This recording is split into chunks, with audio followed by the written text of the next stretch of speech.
What's up, everybody? Today we're going to be working on a project here. We're going to take off the starter on a Infiniti G35. This is a 2004 model.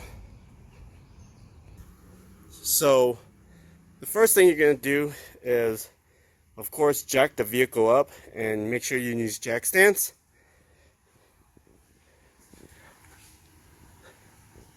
This is a 3.5 liter engine, and the starter is going to lay beneath the vehicle on the passenger side. So once you jack the vehicle up and open the hood, since we're messing with the starter, a power source, we're going to need to disconnect the negative terminal battery from the battery, and if you want, you can disconnect from the positive as well.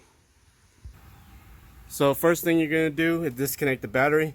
So on this terminal, they look like they changed it, so it's not the original. So this one's going to be a 13 millimeter, but most Nissan and Infinitis, they use like a 12 or a 10, but this one is 13.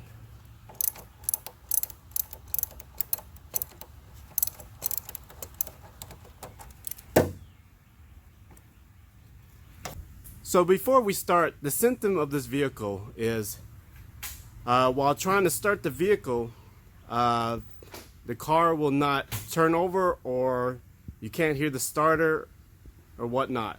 So what we're going to do is we're going to take the starter off and test it. There's a few ways you could do it with the starter on the vehicle. You can either bang on it with something like a ratchet or metal hammer or whatnot while trying to start, and it might, the solenoid that's on not solenoid, but the the solenoid that's on the starter might engage the starter. But if in this case, we're just going to go ahead and take the starter off and test it. So like I said, the starter is going to be underneath the vehicle. So you're going to go underneath the vehicle on the passenger side, and you're going to follow the passenger side all the way to the back. There's the alternator, the oil filter, and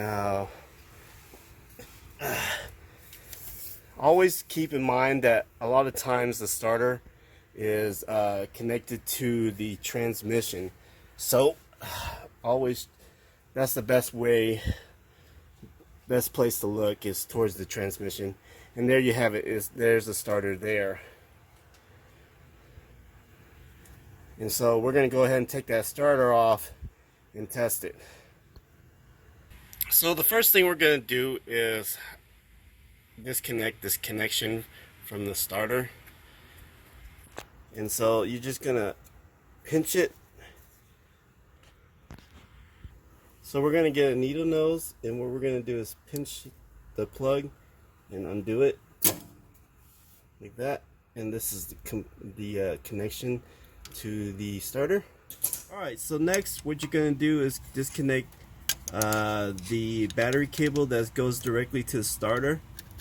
We already disconnected the cable from the battery, so there shouldn't be any power going to this. So right here is a 13 millimeter, and we're going to break that loose.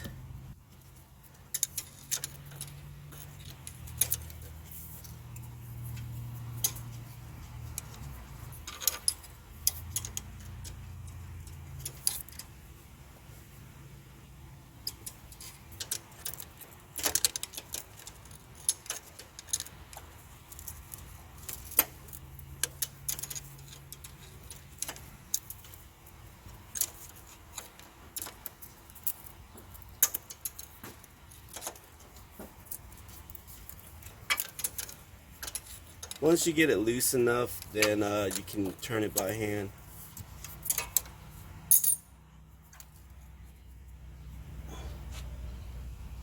Once you break it loose, then you can turn it. Remember, this is the 13 millimeter, so you're gonna turn it, and there should be a washer on it as well. Make sure you don't lose that, because when you put it back, you need to put the washer and the nut back in place, and then you just loosen that up, and then right next to it is going to be another, well, there should be another connection here, and let's see here.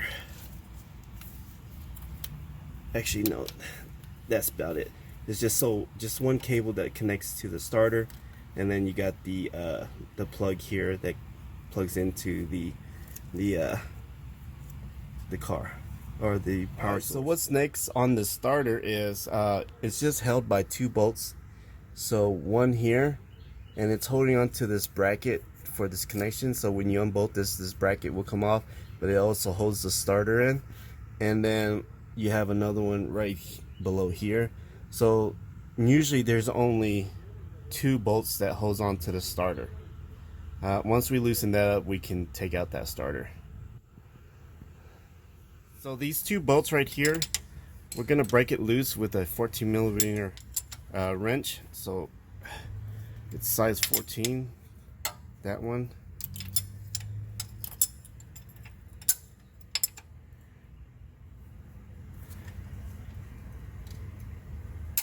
And that there. Once you break it loose, we can use a socket wrench.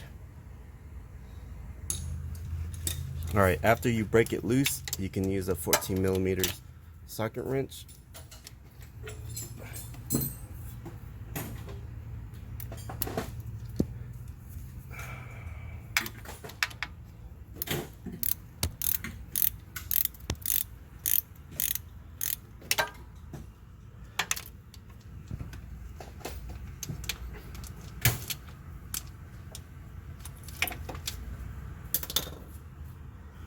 After you loosen it, I think it's safe to say that you can actually turn it by hand.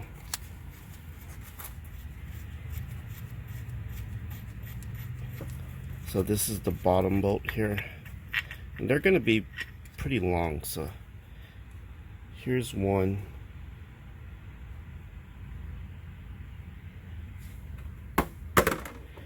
And then the top one. It's loose enough where I can get to it. And be careful, because you're actually going to need 2 hands, but because I'm filming, I'm using 1 hand. But that starter, once you loosen these bolts out, it should just fall out, depending on how long it's been sitting. As you can see, as I was mentioning about the bracket that was on the starter right here, see how that's loose now once you've taken this bolt out. So this top bolt holds that bracket, so once you've taken that out, this whole thing comes out. Okay, now that being said, now we can get to the starter.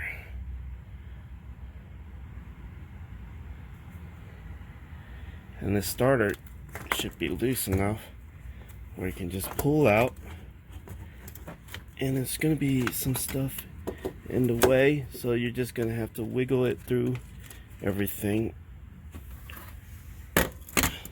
And there you have it, the starter. So this is the starter that we took out, and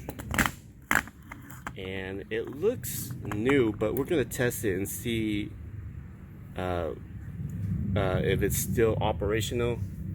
Hopefully it's just a starter.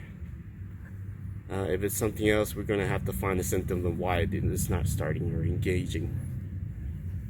So we taken the starter off, and we update on the starter is we went to go get it tested, and the starter is good. So basically this video is to show you how to take off a starter and then put the starter back on.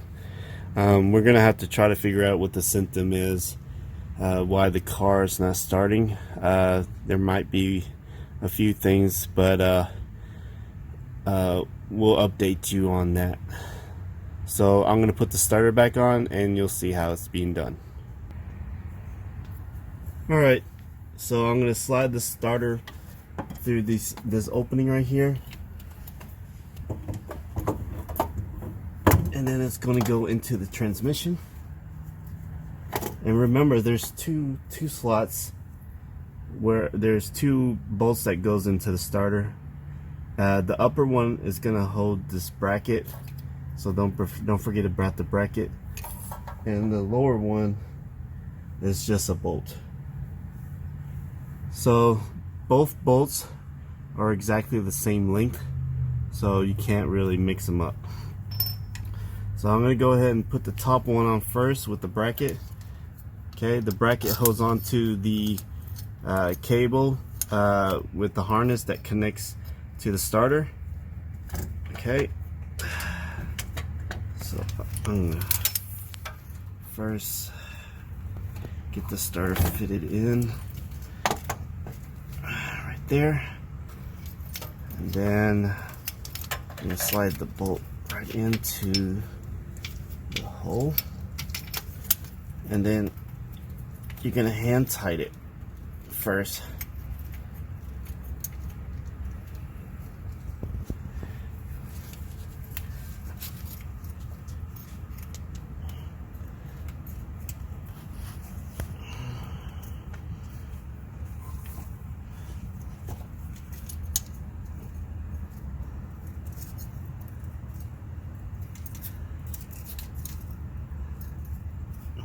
Okay, once you get that one in, then we can grab the other bolt and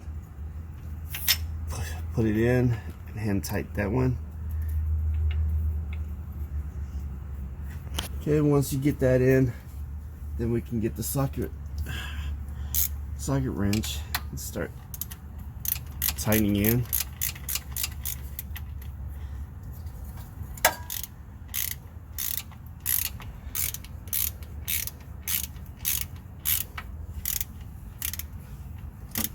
Hopefully I can see that.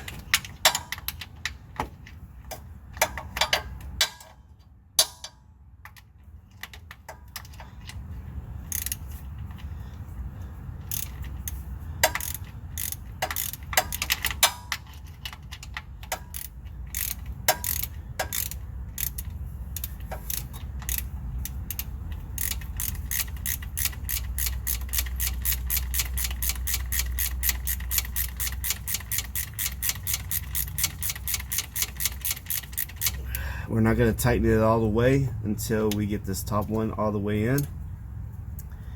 So I'm going to get that in.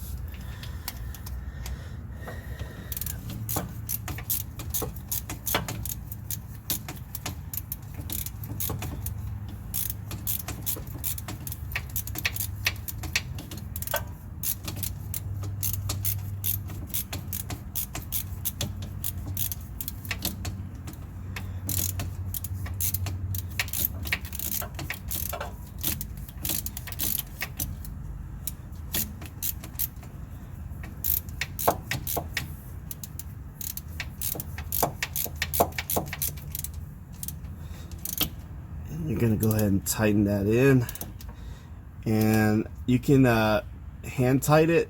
It's about, I want to say, between 18 to 24 foot-pound. It doesn't have to be that much, because you know the transmission is aluminum, so you don't want to, you know, mess up anything. And then you can plug this connection in from the starter.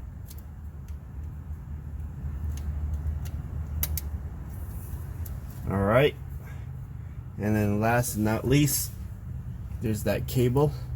Okay, that cable goes into that spot. And remember, I mentioned that it has a nut and a washer, so make sure you put the washer on and then the nut.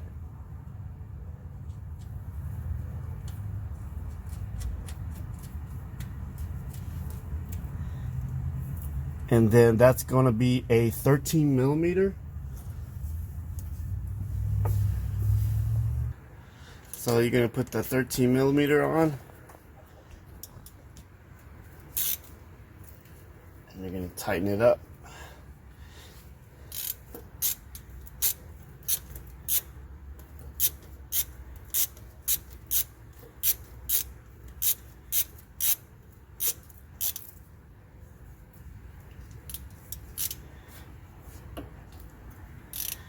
And you can just hand tighten that.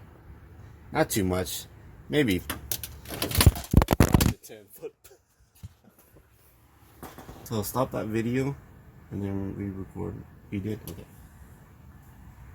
So when you tighten that cable on, that's straight directly from the battery, and you can hand tighten that, and it's a 13 millimeter, and you can use a 13 millimeter socket wrench.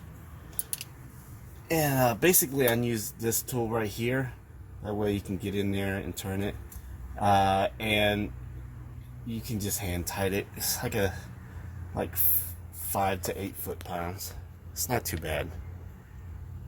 After you put the starter on, then you're going to connect the negative terminal. Or if you connected the positive and the negative, just put them back and then start the vehicle up. And that's how you disconnect and connect the starter on a 2004 Infiniti G35. And that can be on this is a 4-door sedan. It can be also on the coupe. If you like this video, please like it.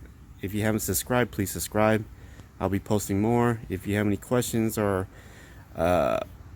any ideas for a video that you need questions or instructions how to do, let me know and I'll make that video.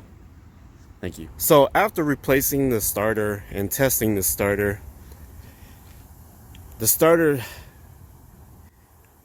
tested to be a good starter, and so I showed the video of how to take the starter off and put the starter back on. After reviewing and checking all the fuse and everything tested out, and so now it actually starts up and everything's good.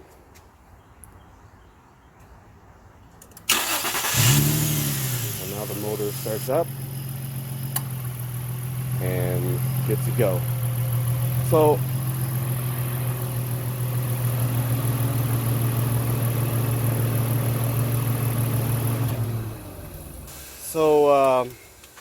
what I did to test and diagnose what may cause the starter or the car to not start was I checked around on the fuses and everything, and right here you have the fuse box in the front of the battery, but under the cowl behind or next to the battery back there, tucked inside there's another fuse box and some relays. And you know, there's an ignition fuse and ignition switch fuse and some other stuff, but nothing seemed out of the ordinary. But maybe there wasn't really good connection. So after messing with all that, that's when the vehicle started up and everything. So everything seems to start up really well and there's no issue. But if you have the starting issue, I would check on the starter. Starter looks good.